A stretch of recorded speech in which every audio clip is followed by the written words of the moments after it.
这都半死不活了，你开价1两银子，30文，爱卖不卖？那就30文。小女孩一把夺过钱，拽着弟弟就跑。谁让他恶毒又坏，老天爷都看不过眼，让他在门口摔得头破血流。那就别怪我心狠，我也是为了保护家里人罢了。阿姐，不是把后娘卖了吗？咱们跑什么呀？那2人是人牙子，保不齐还要抓咱们去卖，不跑等什么？赶紧回家，马上要下雨了。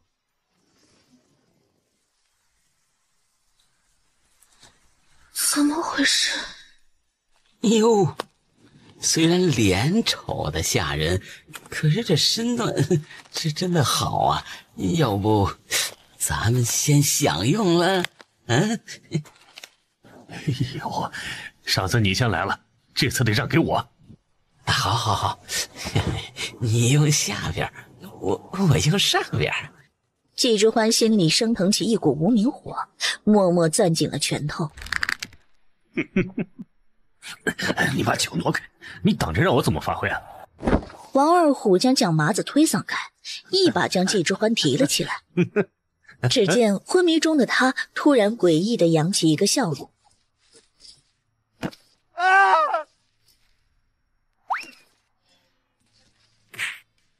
本来公路人休憩的茅草亭内终于恢复了平静。想睡老娘，也得看看你们有没有这个命。季之欢这才脱力坐了下来，灌入脑海的记忆如海潮一般涌来。原身是季国公府家的嫡出小姐，被视为京城第一丑女。这剧情怎么这么眼熟？不正是睡觉前看的小说《庶女夺皇》的配角吗？而季之欢穿成了同名的原身，现在的剧情正是他被未来的反派卖掉的情节。难怪刚才一股根本不属于他的愤怒怨毒的情绪瞬间抽离。原身在这段剧情里被人牙子欺负，然后转卖入低等窑子，过着暗无天日的日子，下场也无人知晓。季之欢越想越觉得窝囊，他一个特工组成员，本来正在家里度过难得的假期，看了一本小说而已，就到了这该死的世界，动手杀了这2个人渣。但季之欢并没有后悔，只是刚才用力过猛了。缓了口气后，他才踉跄着起身，将撕破的衣服随便收拢了一下。望着外面的雨幕和陌生的乡野，季之欢眯了眯眼。原主是在家门口死的，他得回去，也许还能找到穿越回去的办法。按照原本的记忆找到了原主的家，深一脚浅一脚地踩进烂泥地里。阿姐，你来来回回数好几遍了，是30文没错吧？没错，这钱咱们存着。他之前把咱们辛辛苦苦攒的钱都拿去给了其他男人，回头把那女人的嫁妆给找出来卖了，就能给爹爹看病了。那后娘会被卖去哪里？那恶毒的女人爱去哪儿就去哪儿，还长得那么丑，怎么配得上我们爹爹？你该不会在担心他吧？想想看，今天他要没摔倒，被卖的就是咱们。当然不会了，我是怕卖的不够远，他跑回来怎么办？季之欢刚到家门口，听到这番话，直接给气笑了。他怎么忘了，这2个可是书里后期的大反派呢？一个大力金刚女战神，一个百毒不侵、可御蛊毒的毒王，连说的话都透着股邪气。鬼！阿姐，是他变成鬼了！就算是反派，那还没修炼成精呢。哼，老娘还对付不了你们呢！把我的卖身钱还我！你没死，那你还回来吓我们？把钱拿来！才不给呢！你个坏女人，拿了钱又想自己偷偷买吃的，然后给男人，对不对？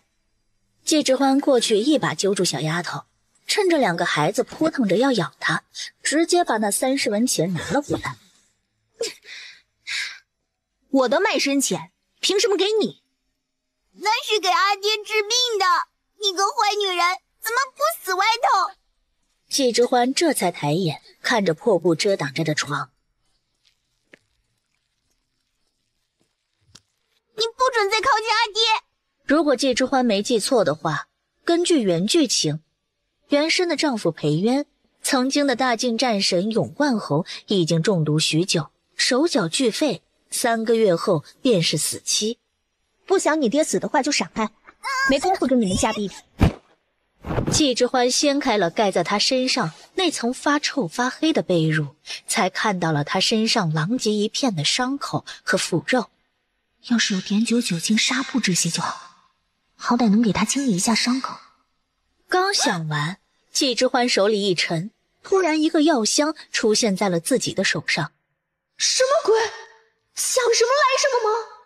季之欢下意识去看那2个小鬼，发现他们并没有察觉到异样，便立刻打开了药箱去检查里面的东西，正好就是他想要的那几样东西。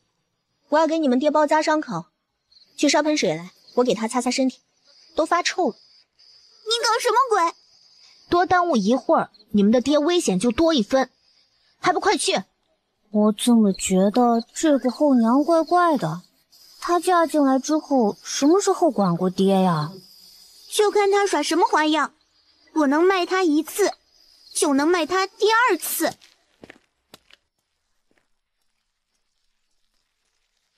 你干嘛去？这女人拿了30文钱支开我们，果然是想拿钱跑路吧？被我给抓到了吧？你过来。季之欢带着他推开了原本自己居住的小矮房。这女人嫁进来之后，不是死都不准我们进这个房间吗？好几次阿青偷偷溜达进来，差点被她打个半死。这次怎么那么放心让我跟着？你力气大，帮忙把这口箱子挪过去。你怎么突然动你的嫁妆了？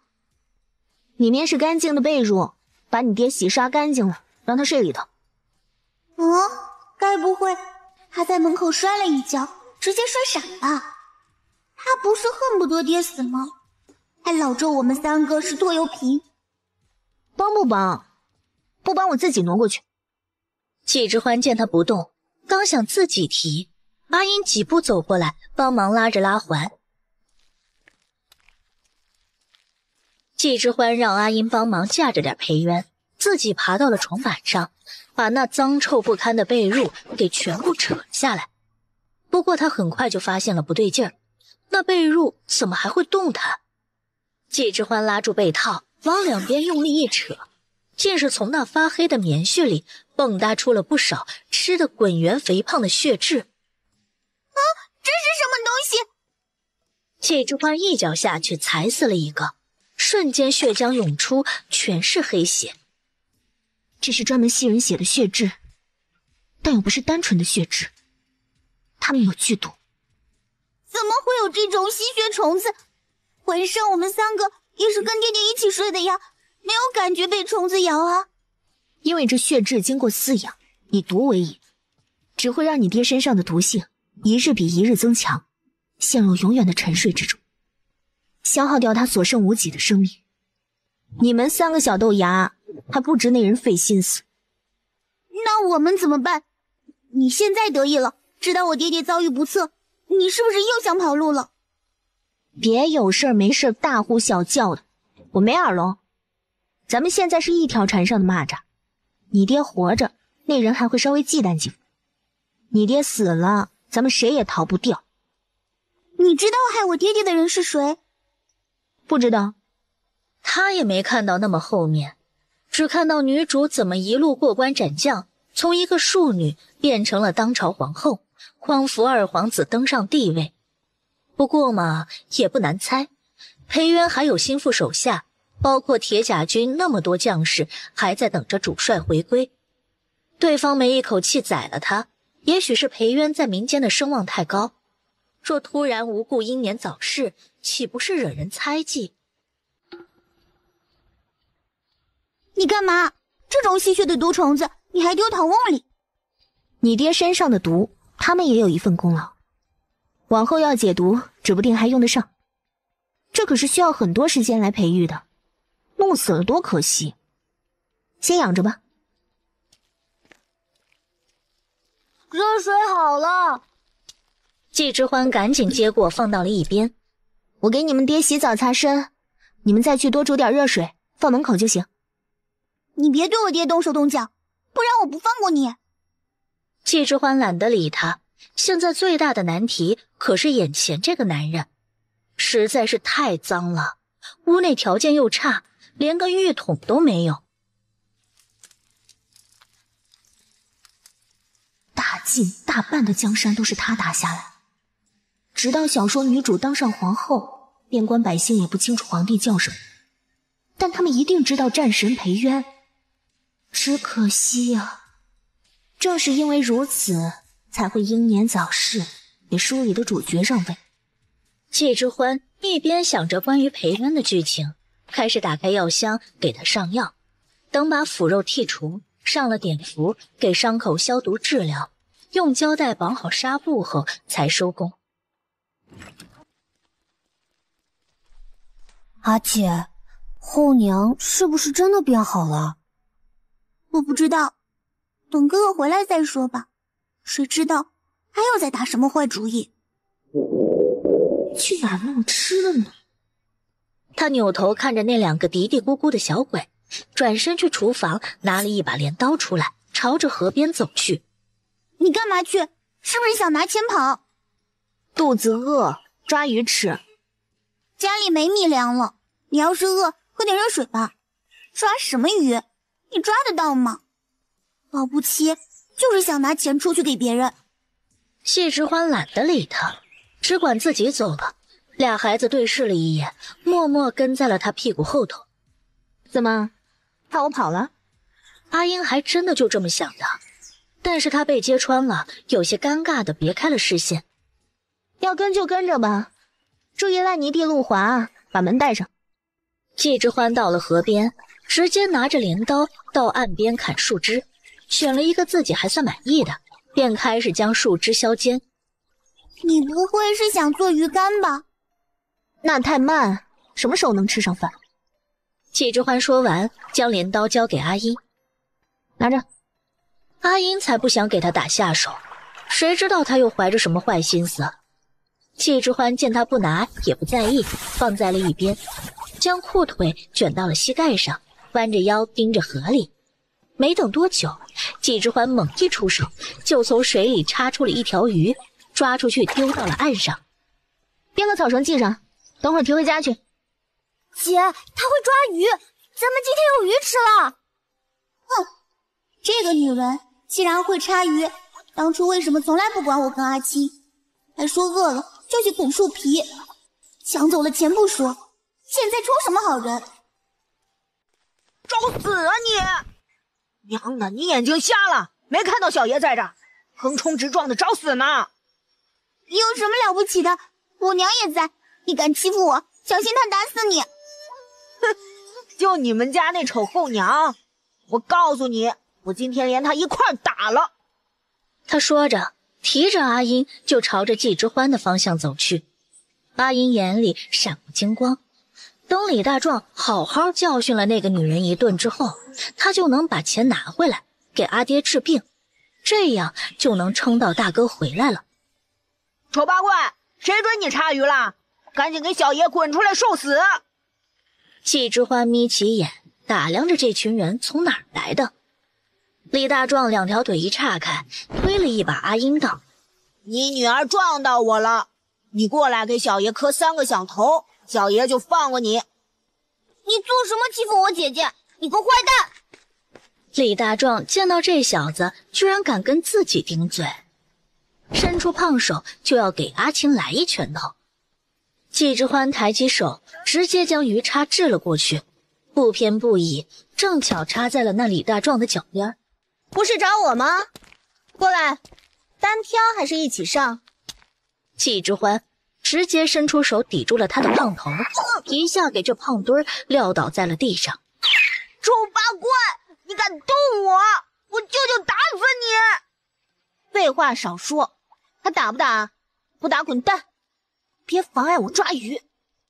臭你以大欺小。捡起石头就朝着季之欢砸。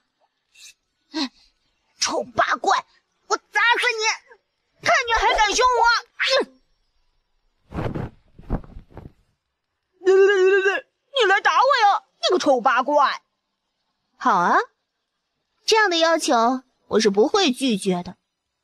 季之欢直接一脚踹在了他的屁股上，将他踹了个大马趴，随后也不管李大壮杀猪一般的叫嚷，解了他的裤腰带，绑着他的猪蹄子，直接倒吊在了树上。臭八怪，你快放了我！我要告诉我舅舅。有命回去的话，你编成戏文天天唱都行。臭八怪杀人了！臭八怪杀人了！你赶紧把他放了吧，他舅舅可是这里的一霸，到时候咱们都得遭殃。这不是你想要的吗？你说什么？季之欢没回答他，只是用那种似笑非笑的眼神盯着他。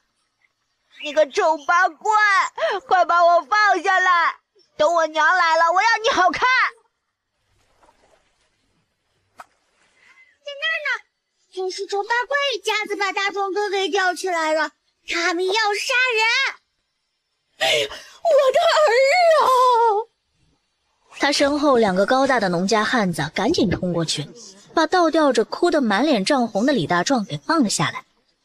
大舅、二舅，就是这个贱女人，臭八怪把我吊起来，还说要给我好看。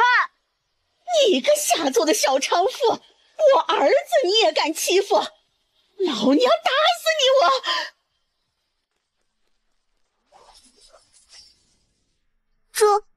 这还是那个风吹就冰的后娘吗？我以为你有多大胆呢，合着就这样。得了，我也不跟你们计较。你家小子过来给我磕头道歉，我就放你们回去。不然的话，把你们捆了丢那山沟里，当野狼的口粮。赶紧磕头啊，你个混账东西！这样多没面子呀！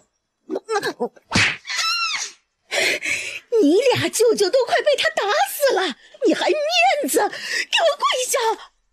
李大壮扑通一声被他老娘摁在了地上，额头一下一下的往地上碰。姑奶奶，我错了。妹子，刚才是我不是，是我嘴巴贱。季之欢弯腰提起插好的鱼，瞥了一眼2个孩子，这就要回家去了。后娘，你好厉害啊！你怎么办到的？季之欢看着小豆丁倒是有趣，没回答他的问题，但问了一句：“会吃烤鱼吗？”我能吃吗？能，但是某人不能。这女人居然看出了是我把李大壮引过来的，还故意说这样的话，难道她又有了什么坏心思？回了家，季之欢直接进了厨房，开始处理鱼，动作熟练地将鱼的内脏剖干净洗净后，在院子里用木条架好了烤鱼用的3角支架，把鱼穿好后，让阿青时不时地转了一圈，让鱼受热均匀。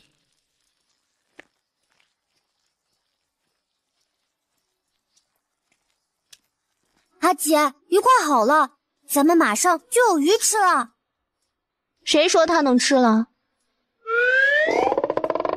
阿青，刚才李大壮他们做错了事情，我是怎么放过他们的？他道歉了。有些胳膊肘朝外拐还不道歉的，不能吃饭。你继续烤你的。阿英知道这话是说给他听的，跺了跺脚跑回里屋去了。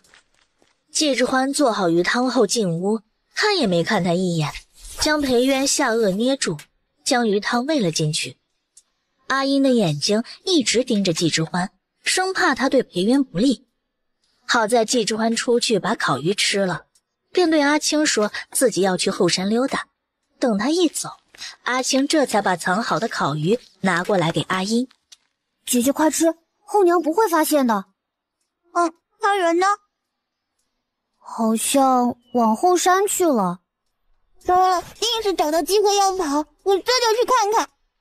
阿英把剩下的鱼囫囵塞嘴巴里，让阿青看着裴渊就往后山跑。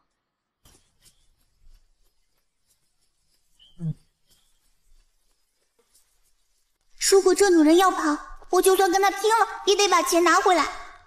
这小丫头心思多，不让她跟着，指不定还觉得我有什么坏心眼。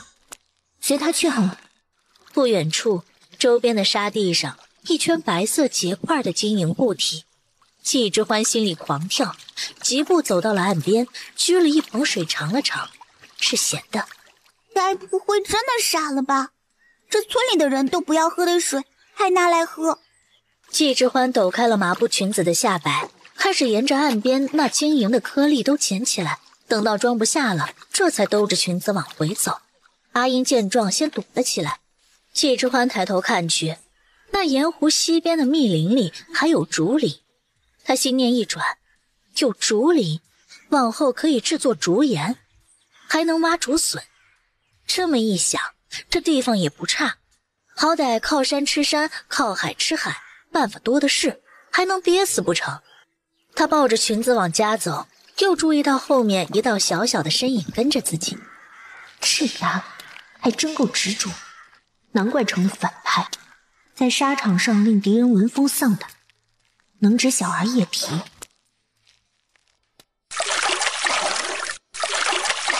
端去洗漱吧，记得给你爹也擦擦。后娘，那你干嘛去？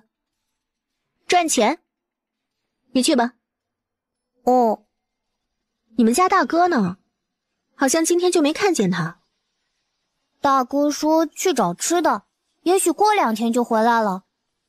阿青进了里屋，阿英将他拉了过来，防备道：“那女人跟你说了什么？”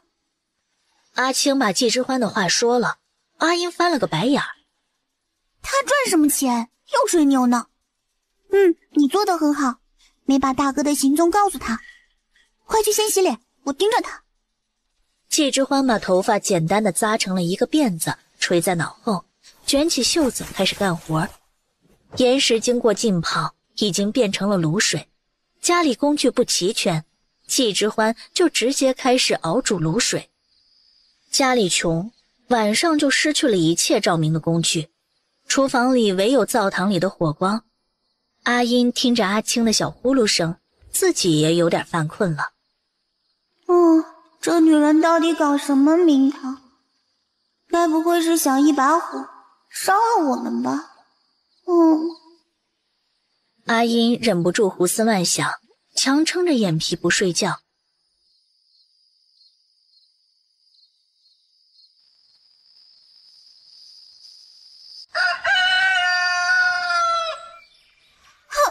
这个女人太狡猾了，果然趁着我们睡觉就跑了。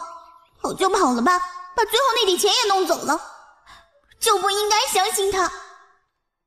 姐，你干嘛呢？那女人跑了。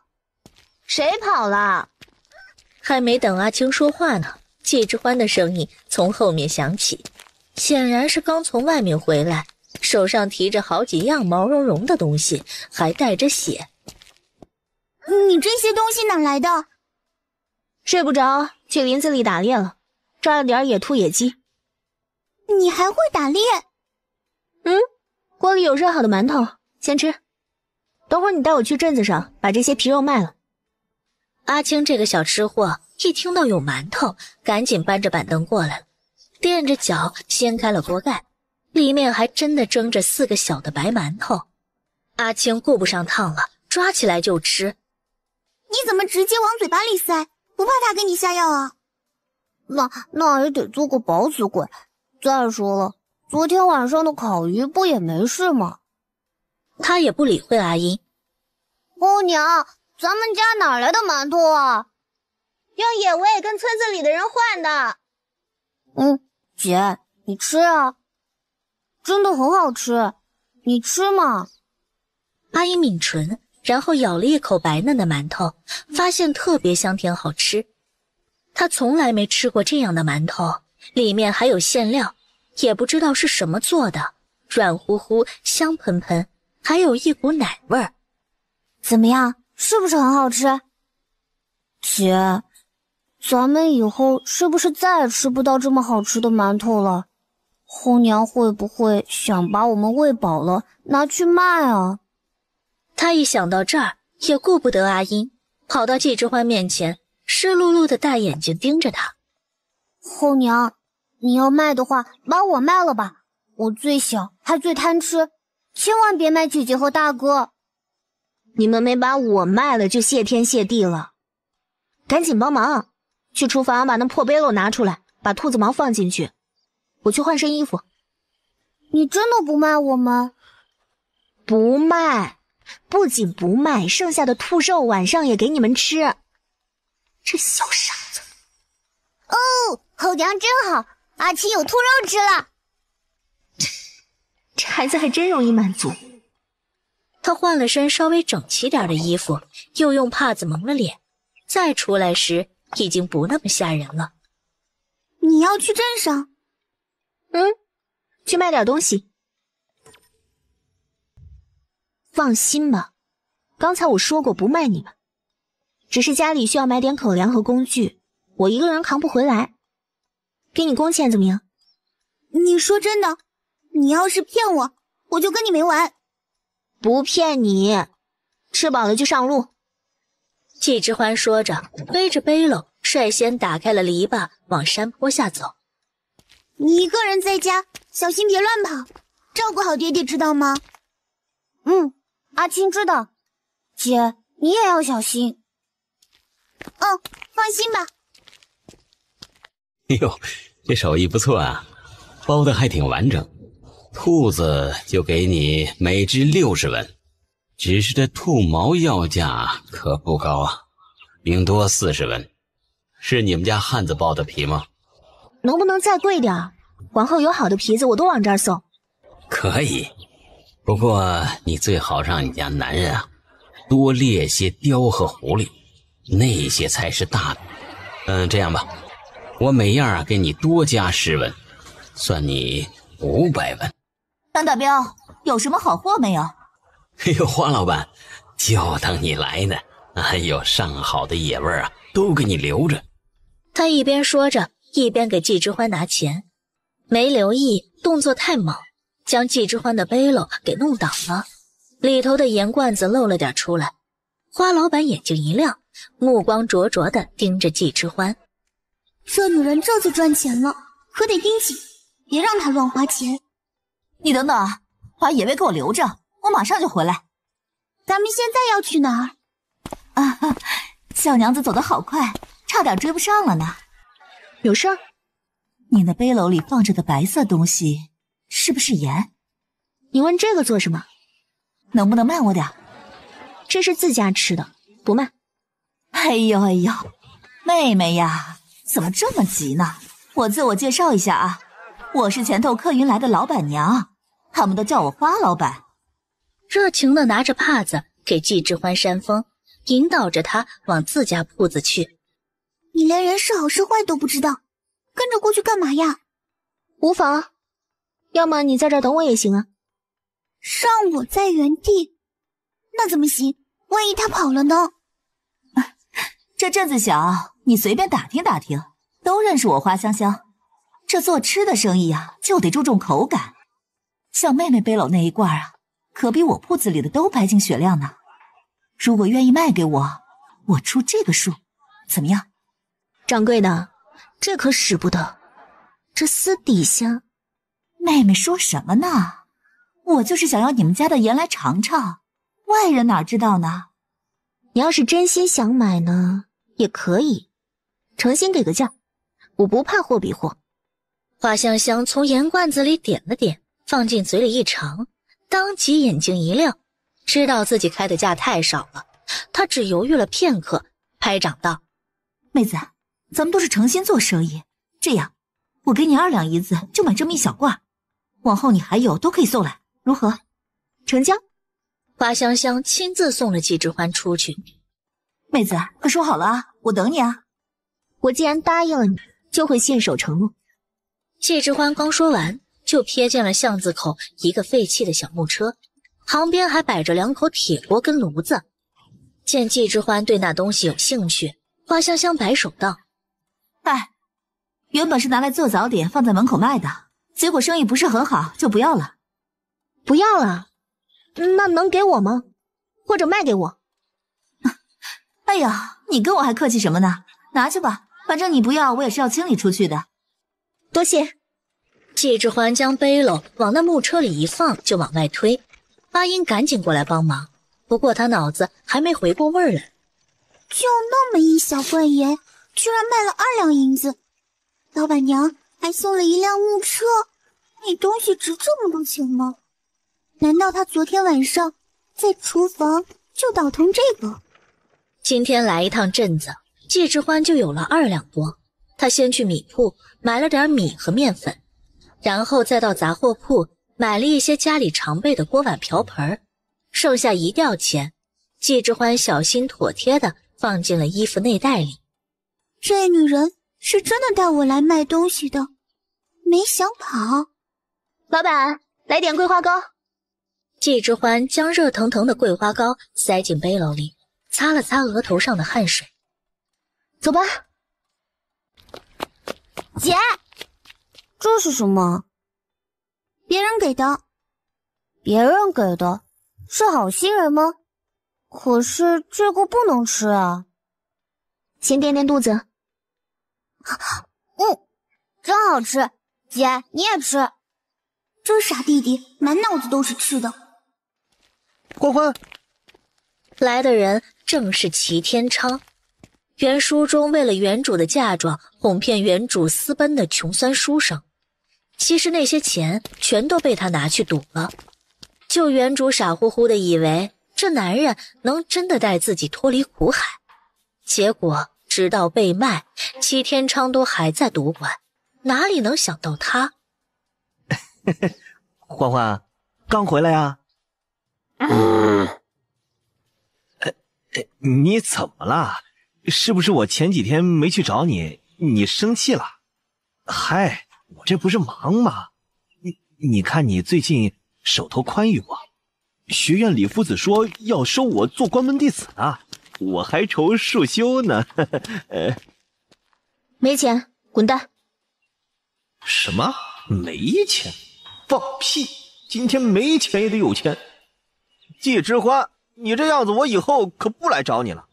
你要知道，村子里想嫁给我的女人，那都是排着。哎呦啊！齐天昌话还没说完呢，季之欢转身一脚把人踹了出去。叫你滚你不滚！既然如此，就算总账。从我这儿总共拿走了20两银子，还钱！哎呦，你个臭婆娘，你还敢动手？我可是村里的读书人，李正知道了，绝对不会放过你的。只要我把村里有头有脸的人抬出来，就季之欢这样的，绝对吓得给自己磕头道歉。季之欢才不吃他这套，伸手拽过他2只胳膊，随便一拧，当场就听到了骨头碎裂的声音。你要干嘛？哎呦，别打了！哎呀！要么还钱，要么滚，不然下次我拧断你的头！我滚！哎呦，姑奶奶，你可别打了！哎呀！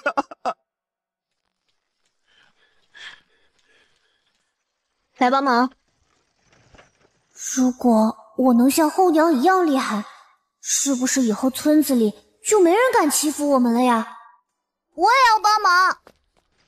小豆丁屁颠儿屁颠儿跟了进来，季之欢没拒绝，3人合力将车里的东西都搬进了厨房。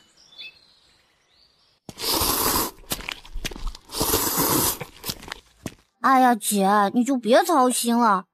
他要是想害爹，还给咱们做饭干嘛呀？你看他打架多厉害。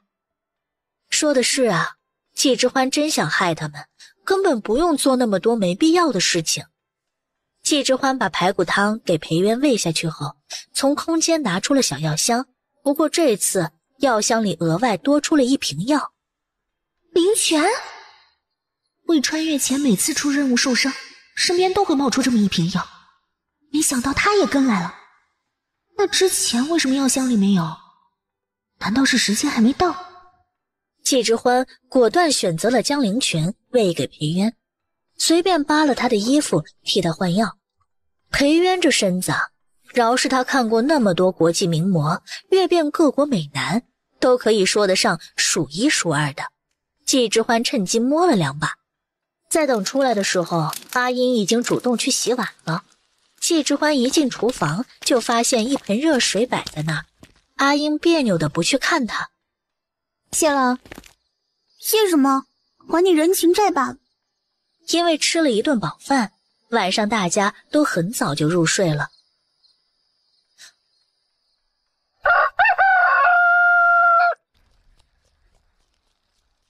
后娘，你干嘛去？去采些山货，等我回来做饭。后娘，我能跟你一起去吗？跟吧。好耶！爹爹的气色什么时候变好了？明明之前还苍白的要命，眼瞧着都要没命了，现在看起来就像是正常的时候睡着了一般。难道那女人真的会治病啊？后娘，你为什么会抓鱼啊？那些鱼都听你的话吗？他们看不到你吗？后娘，你采的这个叫什么呀？季之欢采了点蘑菇，还有野菜什么的。阿青也跟着学，抓起草就往里面丢。后娘的背篓都快满了，她的小篮子也要满起来才好。季之欢面无表情地把他篮子里的毒草和毒蘑菇丢掉。那是不能吃的，吃了肚子疼。哦，阿青明白了。越往山上去，阿青就有点吃力了。他虽然跟阿英是龙凤胎，可是姐姐力气大，体力好，他就不怎么行了。休息会儿吧。季之欢找了棵树坐下，就看到了地上的毛栗子。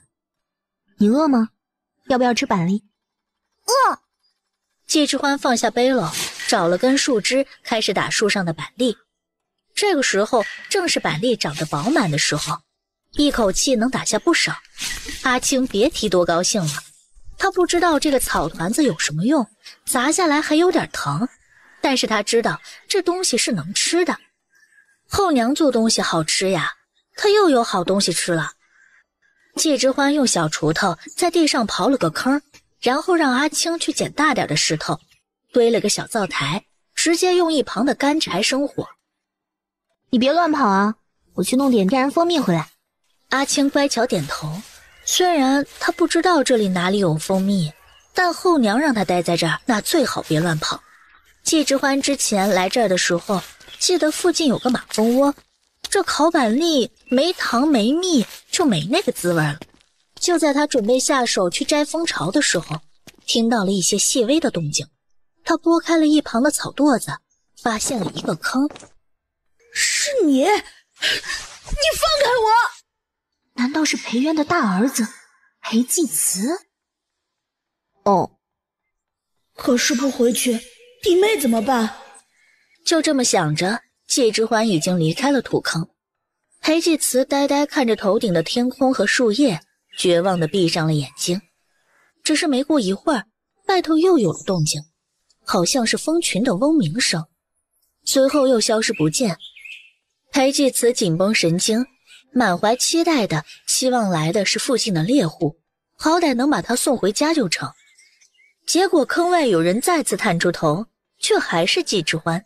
他面无表情地甩下一根藤蔓，缠在自己腰上，赶紧的。这个女人会不会把我拉上去之后，再狠狠松开绳子，摔死我，以后带着我出去卖了？再不上来就算了。就在他准备收回藤蔓的时候，另一端受到了阻力。原来是他抓住了末端，缓缓绕上了自己的腰，再暗示性的扯了扯，提示季之欢可以拉了。小样，还挺傲娇。把人拉上来之后，直接把人提起来就背到了背上。赶紧的，就你现在这样能飞回去？这个女人到底发生了什么？怎么完全变成了不认识的样子？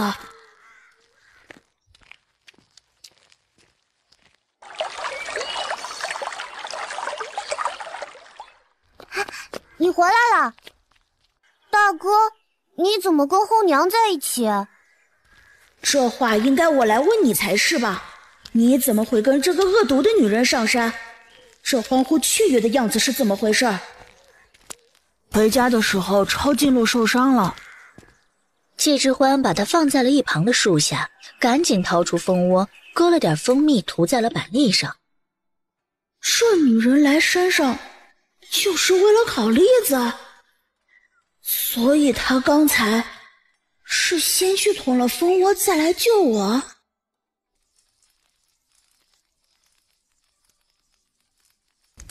季之欢吃的差不多了，加上裴继慈受伤，他不打算继续采山货，回家看看他的腿要紧。阿青把剩下的板栗包裹在叶子里，放进小篮子里，他得带回去给姐姐吃。大哥，你的腿疼吗？还好，都快看到骨头了，还好。嘴巴真够硬。还好我们上山了，不然你就要被狼叼走了。臭丫头，你给我闪开，听到没有？不然老娘连你一起收拾了。你们这是打劫，欺负我家没人，上门抢东西来了，想得美！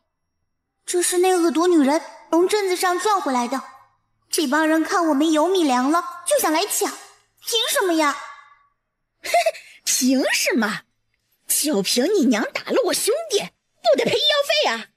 今儿不把钱交出来，我回头找李正去。死丫头，给我闪开！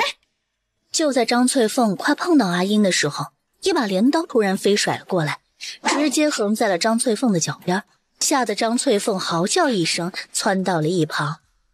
大哥，你这是怎么了？怎么还跟后娘一起回来的？哟，来齐全了，那也好。他这架势刚摆起来呢，季之欢走过去，啪啪就是2巴掌，顺带一脚把张翠凤踹到了篱笆口。他顺手就把镰刀抓了起来，朝着张翠凤走去。张翠凤是真的没想到，当着这么多人的面，季之欢还有这样的狗胆。我告诉村长，手刚举起来呢，季之欢又上来了，屁话都没半句，上手就打，看得村民们连连后退。只听到张翠凤的叫骂声逐渐变成了哀嚎。女侠别打了！张翠凤恶霸乡里，想欺负到我头上，没这样的道理。各位叔伯婶子做个见证，以后他们家的人，我见一次打一次。可张翠凤说你们家偷东西了，不然哪有那么多钱买米面啊？就是啊，你平日里这孩子也没那么好心吧？没本事赚钱就别眼红别人的，我不偷不抢自己养家。你们要是真打量我好欺负，那就别怪我不客气。以前我对孩子不好，可以后不会了。打得好，说得好，张家人欺负咱们也不是1天2天了，反倒是阿慈阿英这几个孩子，再穷再苦也没偷过东西。我看呐，是张翠凤自个儿贪心，还把咱们都叫来。是啊是啊，我早上就看到阿英跟她后娘去镇子上了。张翠凤是万万没想到啊，自己居然有一日还会沦落到被这群人欺负。可惜她一个人哪里吵得过那么多人。裴家媳妇儿啊，我是杨婶子，你要是真心养这几个孩子，有什么困难只管来找我。季之欢独独对着杨婶子颔首，表示感谢。至于那张翠凤，早就趁着村民走时，臊着脸瘸着一条腿，回家找齐天昌算账去了。这女人什么时候这么厉害了？后娘你真厉害！去把采来的东西放好，等会儿我来处理。你抱着我大哥要干嘛？你看不到他腿受伤了？季之欢不知道从哪儿拿出了个四四方方的小箱子，打开来有一堆他根本没见过的新奇玩意儿。你干嘛？疗伤。我用不着你疗伤。不疗伤也可以，你就会变成个瘸子，走路长短脚不说，万一破伤风发个高烧，也许就死了。草席一张，免得浪费家里米粮。这女人居然咒我死！真的太恶毒了。真的有那么严重？当然。裴继慈刚想说自己用不着，季之欢一支麻药针已经扎进来了，数不过5秒，裴继慈闭着眼睛昏死了过去。大哥，你扎了什么呀？你吵死了！没事干出去干活，我保准他没事。不打麻药，他怎么剔除卡在血肉中的淤泥和铁锈？就古代这医疗条件，这娃今晚就小命不保。阿英急得不行，季之欢已经没了耐心，提着他的衣领子丢到了门口，把门一关。这女人要是治不好大哥，我就跟她拼了。裴继慈的腿伤比季之欢想象的要严重，他先进行止血，清理创口，再消毒，引流后缝合伤口，还顺便给他打了破伤风抗毒素，避免感染。等到把人收拾干净，清理了药箱，季之欢才起身洗手。阿英早就急得团团转了，听到动静冲了进来，看到裴继慈躺在床上一动不动，跟裴元差不多，吓得眼泪都在眼眶里打转。大哥怎么了？是不是死了？麻醉了，半个时辰后会自动醒过来的。麻醉是什么东西？小小年纪的阿英还不能理解这个词汇，她伸出手探鼻息，发现裴继慈还有呼吸，这才松了口气，握着他的手在旁边守着他。姐，为什么大哥还不醒啊？他会不会跟爹一样？不会，大哥又不是被人下毒。那女人说这是什么麻醉的缘故，咱们再等等。外头，季之欢也没闲着，进入厨房，洗干净菜和大米，拿出4口砂锅，在锅底薄薄抹了一层油，再把洗干净的大米放在砂锅里，倒入适量的水，开始浸泡1小时。背篓里的山货要处理，将东西分门别类弄好后存入空间，保存新鲜度。这期间，裴继慈果然悠悠转醒，他率先看到的便是家里熟悉的破漏屋顶，再是满脸关心的阿英和阿青。大哥，你醒了！你总算醒过来了，刚才我跟阿青都怕死了。我想喝水。阿青赶紧去桌上倒水，跑过来递给他。裴继慈细心，发现那碗是干干净净的瓷碗，他们家可没有这么好的东西。不过他太口渴了，还是先喝了再说。大哥，你感觉怎么样？腿还疼吗？会不会晕？谁给我包扎的？是那女人吗？她不知道怎么了，不只给你包扎了伤口，爹也是她亲自擦身、洗澡照料，还拿自己的嫁妆被子出来给爹盖呢。你看这被褥，多软多干净啊！裴继慈刚想去看看伤口，别让那女人动了手脚。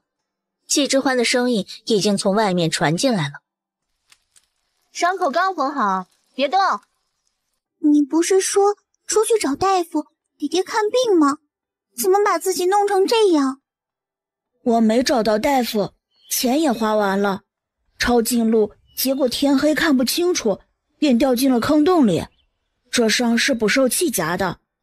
对了，我不在的这几天，你们发生了什么事儿？他变得好奇怪，你看爹爹的脸色是不是好起来了？而且居然也不理齐天昌了。往日里看到他就恨不得讨钱给那男人呢。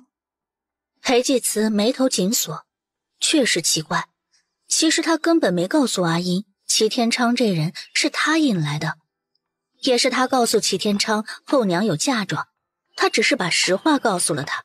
至于这两人后续怎么发展，那都是个人的选择，与他无关。可是这女人居然对齐天昌大打出手，还给爹处理伤口，而且爹的被褥里居然有血痣。哥，咱们能相信他吗？事出反常必有妖，再看看吧。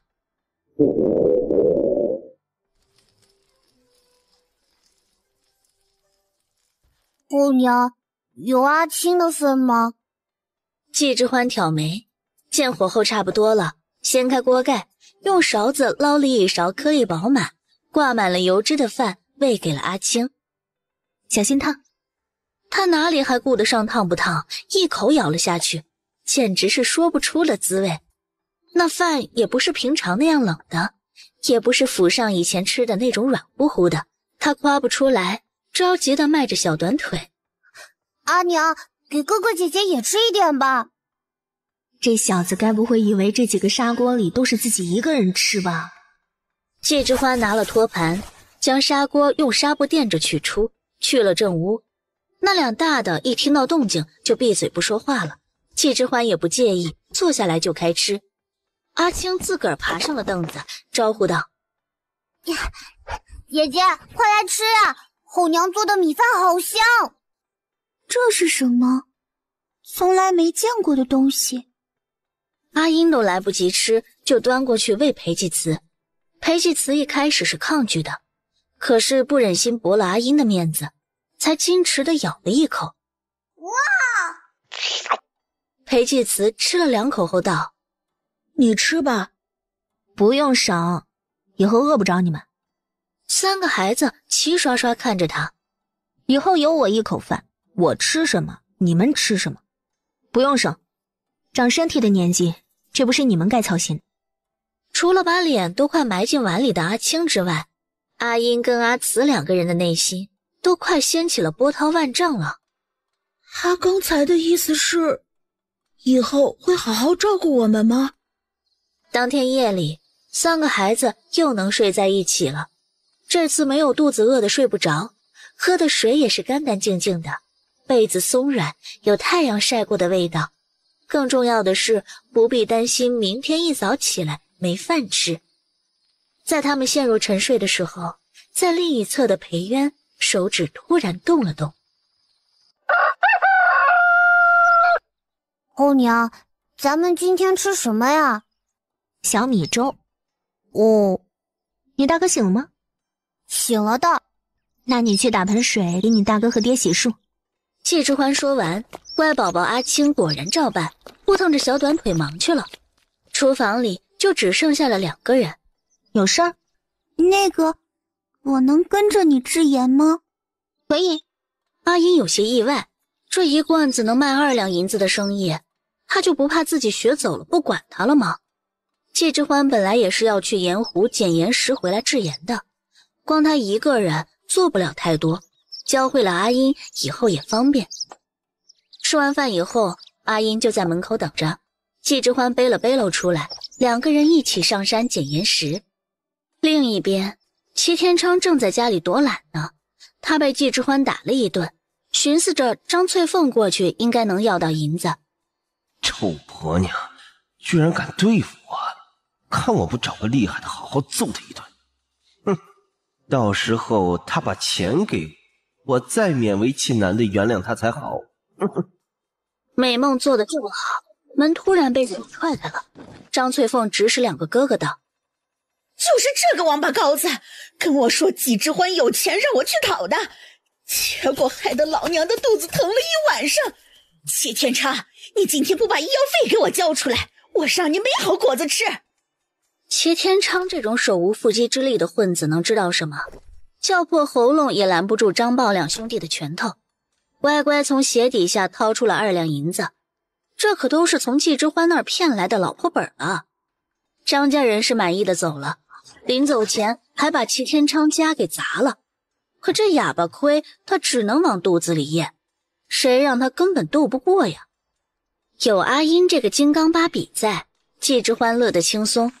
教他如何挑拣岩石后，他去了盐湖旁边的竹林子里砍竹子、木材回来用。阿英捡岩石的时候就发现他不见了，嘟囔道：还说变了呢，还不是躲懒去了。话刚说完，突然听到动物的惨叫声。阿英竖起了身子。啊，不会吧，这么倒霉，青天白日遇到野狼不成？他吓得不轻，又不知道该不该出声把那女人叫回来，赶紧下山去。就见到树丛动了动，阿英差点尖叫出声。就见季之欢扛着一头羊钻了出来。啊，该不会是打了一头羊回来吧？季之欢把羊往地上一丢，继续钻进了林子里。接下去时不时就丢出野兔子、野鸡、大雁。阿英从一开始的震惊到后面已经麻木了，不过心里还是高兴的，看来今天又有肉吃了。经过2天的相处，阿英已经能确定他不会吃独食了，而且他的本事那么好，能打中那么多野味，若是自己能学一点就好了，这样以后自己也能赚钱。等把他的岩石背篓装满，季之欢也干完了活儿，他直接接过了阿英的背篓，然后用竹子现场做了个简易的扁担，将野味和那头羊用草绳捆扎起来绑在扁担上，这样扛着走不会太累。临走前，阿英还有点依依不舍的。这些岩石采完了怎么办？会不会被其他人发现啊？他们这么久都没发现，往后也不一定。咱们为什么不把那些岩石全部捡走呢？这样一口气能发大财。就我们2个，发不了大财。除非变成盐田厂。据书里的设定，盐是国家的，不允许私人开采，除非拿到当地官府的许可证。所以这个顶多算个营生，想每日都进项，还得想别的办法。阿英有些失落，还以为靠着这个家里不用饿肚子了。接近家门口的时候，阿青已经滴溜溜地跑过来了。是阳，你怎么在这等我们？大强哥来了，说要带大姑去祠堂。祠堂？是不是张家的人找了村长，要把咱们赶出去？去看看再说。进了院子，屋里有说话声。季之欢让阿英跟阿青先把东西都放厨房去，叫阿英把岩石先去泡水，这才洗了把手，掸了掸身上的衣服，跨步进去。裴家嫂子，这青云书院的人来招学生了，是村里的大事啊。村长说每个人都得把孩子带过去，你这不让阿慈去也没用啊。他这么说话，季之欢完全没生气，因为原书中好像有一段剧情是这样，原主因为泄愤就把裴济慈所有的书都烧了，还骂他家里穷，不想着出去要钱，还在家死读书，拖累全家人。阿英跟阿青也下意识看着季之欢，季之欢二话没说，从衣柜里拿出了裴济慈的衣裳。走吧。阿英赶紧过来帮忙，等把裴济慈收拾好，郑大强亲自背着他走的，就怕季之欢起幺蛾子。耀宗啊，那上面写的啥呀？是啊，你给书念念，让咱们二狗也做做题。就是算术题。这孩子呀，打小就聪明，夫子都夸他呢。季之欢他们过来的时候，村子的人正围着陈耀宗，看着陈耀宗做题呢。李大壮余光里看到裴济慈他们，刚想嘲讽2句，发现季之欢也在，吓得往人堆里一扎。看不见我，看不见我。陈耀宗被这帮人挤得心烦意乱。陈开春一直注意他的动静，赶紧站起来道：哎呀，都让开些，挡着后面的人看题了。会做的都来提支笔，找个地方坐就是了。会的不会的都上去了，为了防止大家看答案，各自找个地方写，众目睽睽之下也不好作弊。陈耀宗看着题目，渐渐有些出汗，他已经盯着这算术题很久了，可是有点没头绪。陈耀宗甚至有点出神，下意识将视线看向了周围的人，有些孩子在挠头，有些孩子在画王八。是了，他是想不出，这些人能想出什么？直到他的目光瞥向了裴济慈。这小子怎么也来了？打从第一次见到他，陈耀宗就很不喜欢，因为裴济慈生得太好看了。在他来之前，村子里的人只会夸他好看、白净，不像庄稼人。可是裴济慈的出现，让村子里人夸他的时候，都会顺带上这小子。他有什么好的？一个活死人的爹，还有一个不守妇道的后娘，也敢跟我比？陈耀宗不屑地继续去想题目。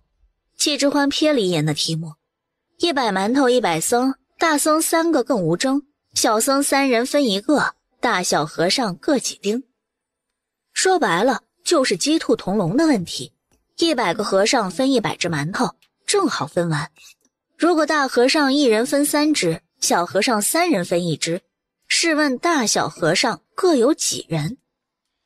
阿英掰着手指头算，阿青也有样学样，数着数着，阿青挠了挠头。我忘记刚才数到哪里了。这大和尚到底几个人啊？25，小和尚75。与此同时，裴济慈也答题完毕，不过他在角落里，也没人注意到他。把东西放在原处后，他就跛着脚要回来了。季之欢见状走了过去。答好了？那走吧。季之欢看了眼他写的，虽然古代的算法太复杂，但答案正确。果然，反派的智商是在线的。唉，果然他肯定答不出，所以先走了吧。都把答案送上来。陈耀宗先写好的，干脆拿着自己的纸去把其他人的一块收上来，一边收一边心里嗤笑着这帮蠢货。直到他站在了一张写的工整有序的纸面前。是谁站在这个位置？是二狗？是杏花的弟弟还是王贵？不，好像是裴济慈。耀宗，怎么了？赶紧把东西拿上来啊！陈耀宗睫毛垂下，将那张纸放在了最下面，跟自己的摆在一起。等所有的纸叠在一起后，村长都看笑了。这一张小乌龟画得不错啊，这个字像狗爬，都比不上耀宗，都不行啊。去掉了一些乱七八糟的，就剩下了2张纸，一张错了一半，一张比那书院里给的答案还工整呢。李正看不懂，但他知道答案。这是谁的？裴济慈真的走了，他就不想听听答案吗？李正已经举起了白纸，正是裴济慈那一张。陈耀宗心也跟着提了起来。好在村民问了：“这张是对的吗？”当然。怎么会？那小子怎么可能会比我还快，还答对了题目的？所以是谁的？耀宗，是你的吗？是我的。这字进步了不少啊，还是耀宗厉害。好，我这就给青云书院报讯去。你就在家等好消息吧。耀宗真厉害呀！不愧是耀宗，就知道他行。村长笑得眼睛都快看不见了，只有陈耀宗站在原地，默默将自己的那张纸抽走，卷在了衣袖里。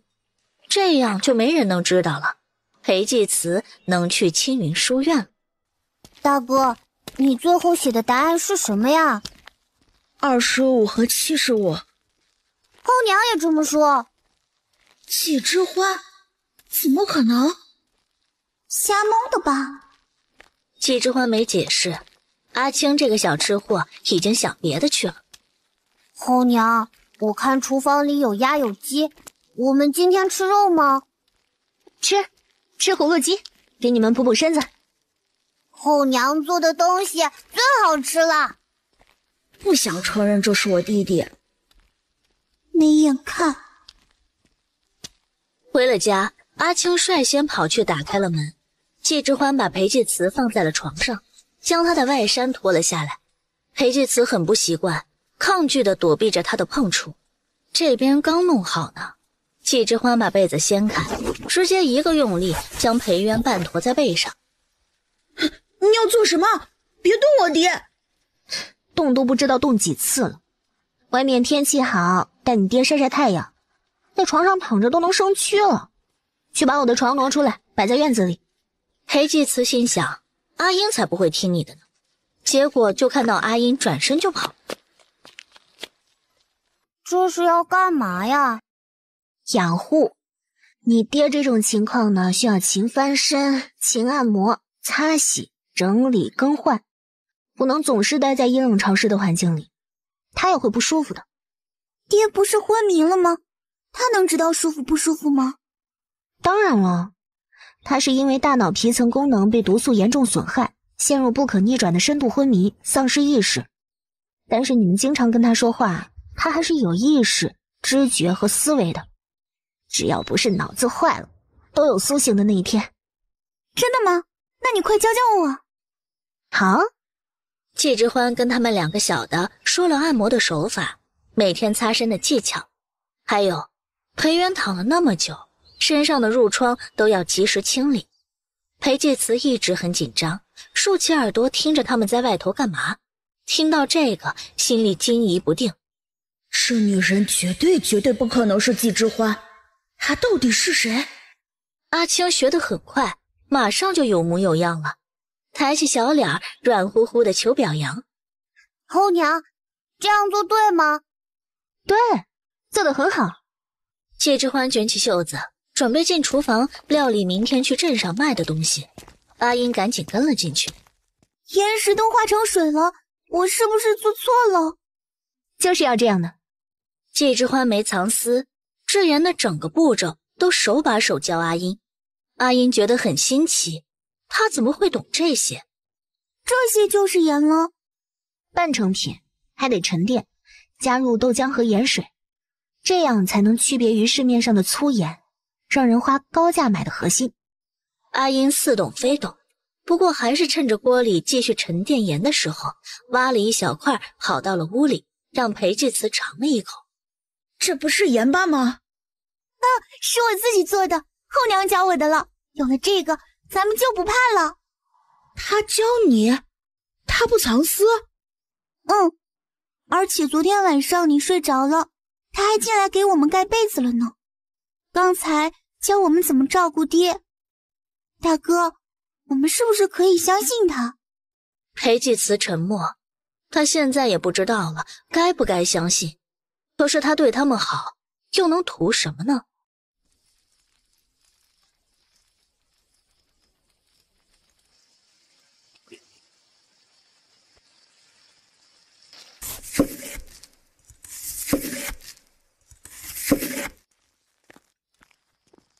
裴家媳妇在吗？院子里传来了动静，阿青抓着鸡腿就起来了，屁颠颠去篱笆外头看。杨婶子低头一打量，就看到了吃得满嘴油光的阿青。她鼻子嗅了嗅，好香啊！哎呦，阿青啊，吃什么呢？葫芦鸡，后娘做的，可好吃了。真的？阿青踮着脚把篱笆推开，回头喊道：“杨奶奶来了。”杨婶子为人厚道，性子也好，阿慈跟阿英都很喜欢她。季之欢起身到门口，正巧跟杨婶子碰了个面。杨婶子先打量了一下桌上的鸡，闻着这味儿就知道好吃。屋内也比之前干净了，没那股子臭烘烘的味道，连床上的被褥也换了齐整的。杨婶子点了点头，对季之欢的态度也好了不少。裴家媳妇儿啊，我老三媳妇儿生了个闺女，送点喜饼给你们吃，别嫌弃啊。婶子，这是给嫂子补身体的，还有这个当给孩子的红包。哎呦，使不得使不得啊，我这喜饼才多少钱呢？你们留着吃吧啊。我们够吃了，您拿去吧。季之欢直接把鸡放进了杨婶子的竹篮子里。杨婶子见他是真心的，心里当真是对他刮目相看了。那好吧，我看你这屋子啊，要添置的东西还多呢，院子里的地也没好好打理。大明儿啊，我和我家那口子过来帮你把地耕了，你也种些瓜果蔬菜，你可别拒绝啊。成，婶子别累着就好，有什么只管吩咐。杨婶子本来还怕他说种地累不会种，一听这话就放心了。农户人家只要有口饭吃，那日子就过得下去。季之欢又跟他打听了被褥的事儿，杨婶子拍掌道：“哎呀，这哪还需要买呀？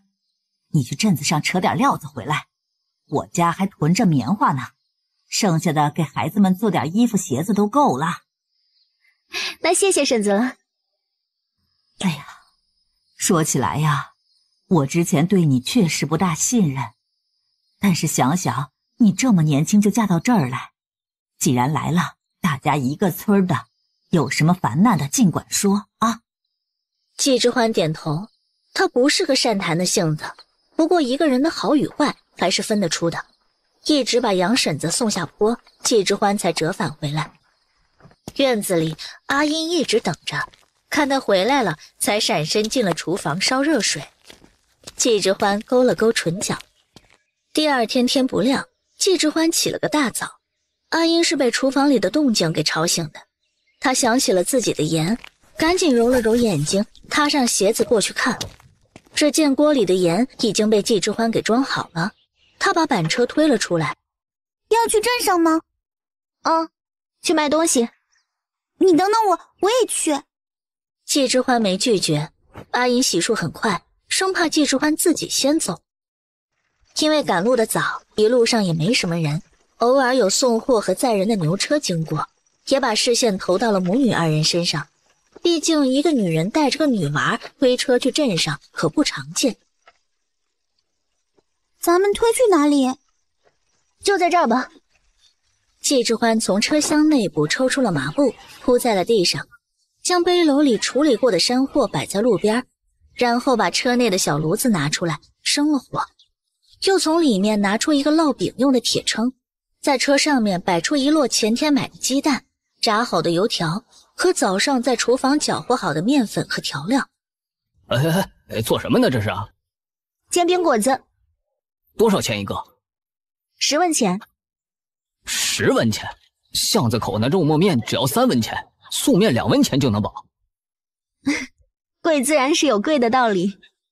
季之欢用手掌感受了一下铁铛的温度后，用勺子舀出了面糊倒在了铁铛上，随后拿出了一个用竹子做的竹耙子一转，将面糊均匀地抹平在了铁铛上，随后单手磕开一枚鸡蛋，使蛋黄和蛋清混合均匀，涂满饼面，在鸡蛋液还没有凝固时撒上葱花和黑芝麻，把饼翻过来再继续烙制，刷上了准备好的甜面酱跟辣椒酱。此时香味已经散了开来，不少人已经围拢在了车前看他做煎饼。季之欢将油条摆在上面，用小铲子将煎饼卷好，直接抄入了一旁的荷叶里，让人裹着叶子吃，方便还不脏手。阿英咽了咽口水，肚子都快叫了。季之欢直接当着众人的面把刚做好的煎饼果子切成一段一段的摆在盘子里，对着众人道：大家有兴趣的可以尝尝看，试吃不要钱。真的不要钱？真不要。